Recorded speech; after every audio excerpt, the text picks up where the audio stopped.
The following is a fan-based video review under fair use. Chirstopher the Christmas Tree is owned by Delaney and Friends Cartoon Productions, YTV, Chorus Entertainment, and Screen Media Ventures. Please support the official release.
It's BigJackFilms here, and welcome to another review!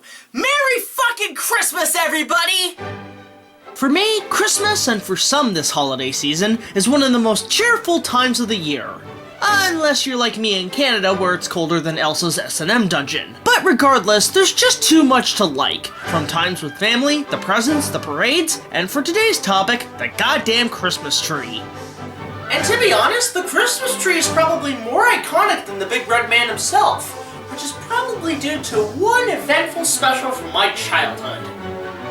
And if you guys remember a few years ago, I did my own top 14 Christmas specials, linked below, and while I did mention a lot of my favorites, there were some that I honestly forgot about that I regret not putting in on the list. One of which is a little animated short that most Canadians here grew up in the 90s might have forgotten about. I'm of course talking about the YTV classic simply known as Chirstopher the Christmas Tree.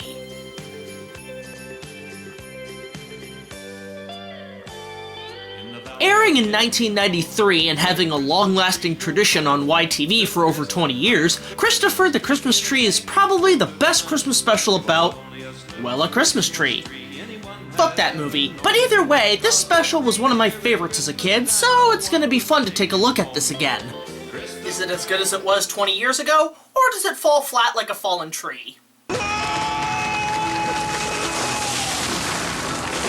Well, hopefully not. So let's not waste any more time and take a look at Chirstopher the Christmas Tree. What? Could it spell the end of her fashion career? Knock knock. You quitting your job in mad style. The fuck is this shit? True Jackson. God damn it, YTV! Go back to the glory days when you had Beast Wars, Sailor Moon, and Inuyasha! As you can see, the copy I have here was taped off of TV. But no worries, I have a way to fix this up. Prepare to fast forward! Preparing to fast forward. Fast forward!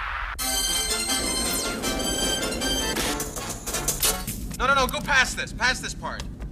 In fact, never play this again. And play. Ah, much better. So the film tells the tale of the Valley of Hidden Hollow, which I assume is right next to Sleepy Hollow, where the best of Christmas trees, who for some reason all have some sort of stereotype, are grown and chopped down for the holidays. One of which is the young pine named Chirstopher, who dreams of being the greatest Christmas tree in the world. Which begs the question, how the hell can you describe the perfect tree? I mean, every one I pick is different every year. Hey Kagome, do you know what makes the perfect Christmas tree? Figures asking her, especially when her boyfriend is a necrophiliac. See how it feels? Shut the fuck up! Anyway, a child wants to pick Chirstopher, but the dad says he's too small. A usual response for whenever Tony Cox gets beat out by Peter Dinklage. Fuck you. Dad, why do we put a star on top of the Christmas tree? Well, son, we put that star there because it represents the star that led the wise men to the birth of Christ. Great! This guy went to the exact same school as Kirk Cameron! But since this is a Disney Channel-esque special, we need the other trees to be complete dickheads to poor Chirstopher, until being chopped down themselves, living out their usefulness, and then being startups for a local bonfire. So all the trees are chopped down, except Chirstopher, who apparently cries out sugar cubes for some reason. It's the sap. As we then cut to a family of owls who don't take kindly to their little bastard sibling, Hootie. Hootie? The owl's name is Hootie? I guess that means the mom worked at Hooters. Oh, come on, you couldn't think of a better joke? Hootie, I wish you would learn to read properly. Why can't you be more like your brothers, Alvin and Albert? Such a disgrace to our family. I should have sent you to the rats of Nim. So Hootie's all like, fuck this shit, I'm out. And he tries to find some new friends. Hey, what kind of boy are you anyway? You can't even fly. God, why is every other character in this special a frickin' douchebag? Even the Grinch would be looking at you guys like, yeah, tone it down a bit. So Hootie continues through the blizzard, but unfortunately he's getting sick and seeks aid from a cottage with a generic Lincoln Logs family. Or in this case, Tinker Toys. Either way, it's the same shit. It's not the same shit! And the family takes him in. Just keep him warm for now. Put him beside the Christmas tree where he'll feel more at home.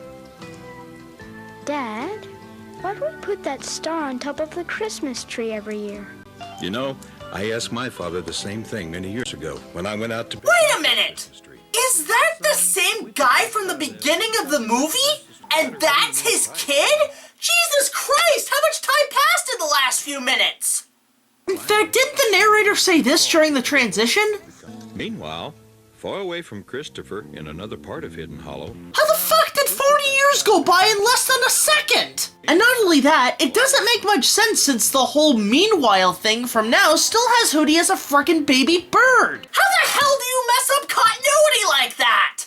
The encounter could create a time paradox, the results of which could cause a chain reaction that would unravel the very fabric of the space-time continuum and destroy the entire universe. Yeah, Doc, I totally agree with you.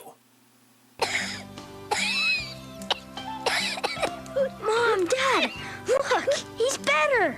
Yeah. So it seems like Hootie is adopted into the family, and I gotta be honest, this whole bit with Hootie and the kid is honestly quite touching. Even though it only lasts for like, what, 3 minutes? You do want to see these two hang out more. It's kind of sweet when you get down to it. But of course, like most Christmas specials, they have to make it as depressing as possible. So unfortunately, the kid has to let Hootie go. Hootie felt even more lonely than ever. It had been a long time since he had left home. And now the only friend he ever had he couldn't even keep. Well, then why not send him to an animal shelter? Because at least then there's some people who can take care of Hootie and the kid can still see his friend. You know, if we point out all the nitpicks about this special, we're gonna be here till Chinese New Year. So Hootie continues to find a new friend, but hope comes in the form of John Goodman dressed in pine. I'll be your friend. My name is Chirstopher.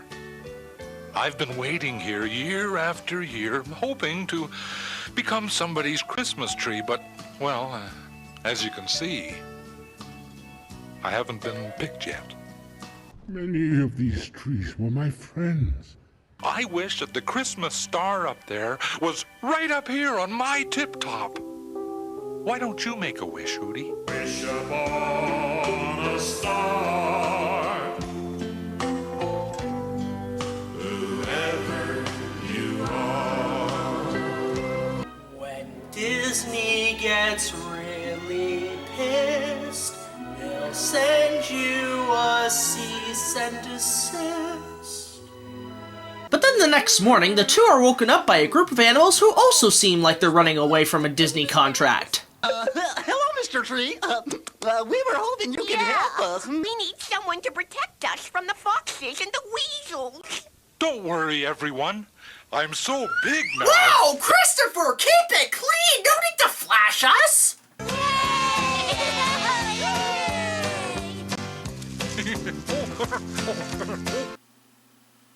Okay, I was just joking about the flashing, but the fact that he's ticklish while they're inside him, making out, cuddling, digging a hole below him, really escalates the inappropriate factor.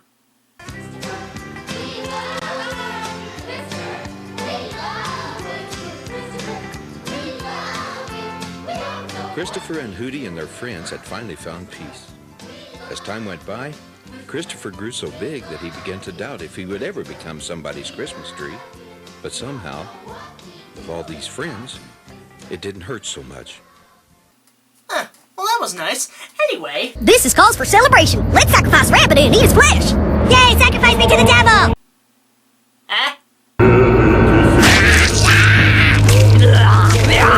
Blood orgy!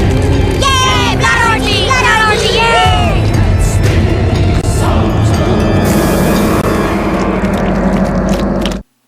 Okay, I'm gonna need a break while I clean up this mess that I'm in. Time to do some more!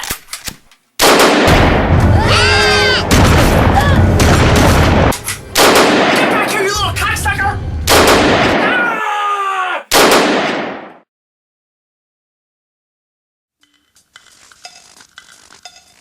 Hello, Chirstopher. Hello, Hootie. Hello, everyone. We're gonna gather some food. Okay, I'm not too sure, but that raccoon sounds an awful lot like Susan Roman. You know, the voice of Sailor Jupiter, James the Red Engine, and several of the Care Bears. In fact, was that just a hint when she was working on the show Raccoons? I don't know, let me look up this movie on IMDb and see who the cast are. Wait a minute. Scott McNeil? Paul Dobson? John Pay? Caitlin Barr? They're all in this special? Great! This is the most recognized cast I've seen since Cog the Animated Series, and nobody even barely remembers that! So the animals go off in search of food, but more critters are not too far behind. Okay, director speaking, let's cue up the one-shot assholes, people. Make it as douchey as possible. You're too big to be a Christmas tree, dummy. Pardon? You'll never be anything more than a telephone pole. What? Or firewood. What?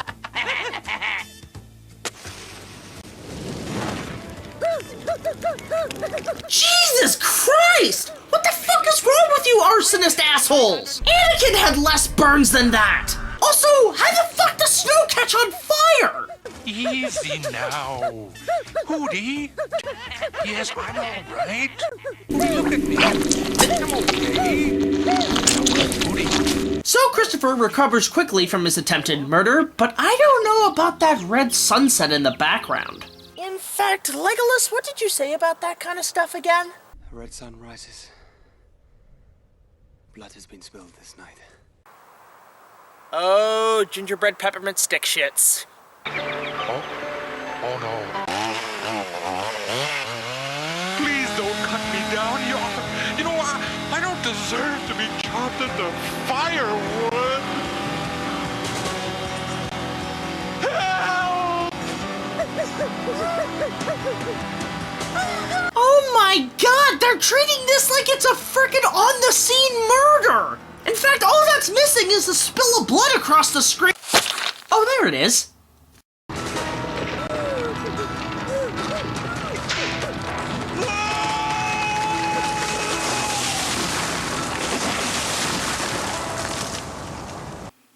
Well, you know what they say. Timber!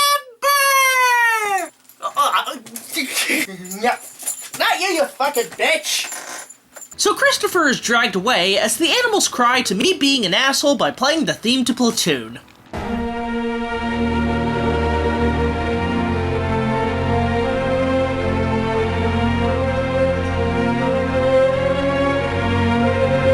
Hootie chases after the truck, running around like those things in Spyro the Dragon, as he suddenly begins to fly, while also sounding like Woody Woodpecker with the speech impediment. I'm flying. That was my one wish. My dream come true. Chirstopher, it's you. Chirstopher, it's you. It's you. No, Hootie. It's you. It's you. I'm going to get you out of here, Chirstopher.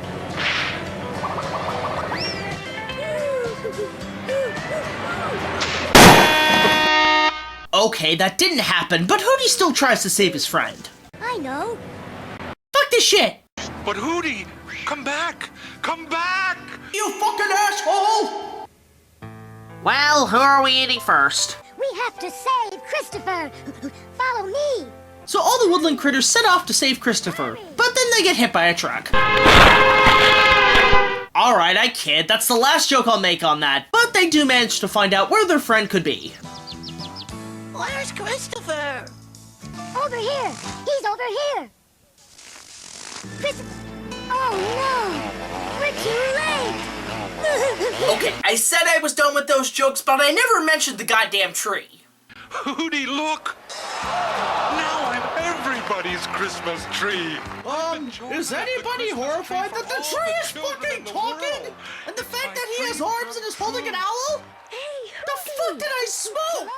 And wouldn't you know it, Hootie and the kid end up being shoehorned into seeing each other again. Coincidence? I think not.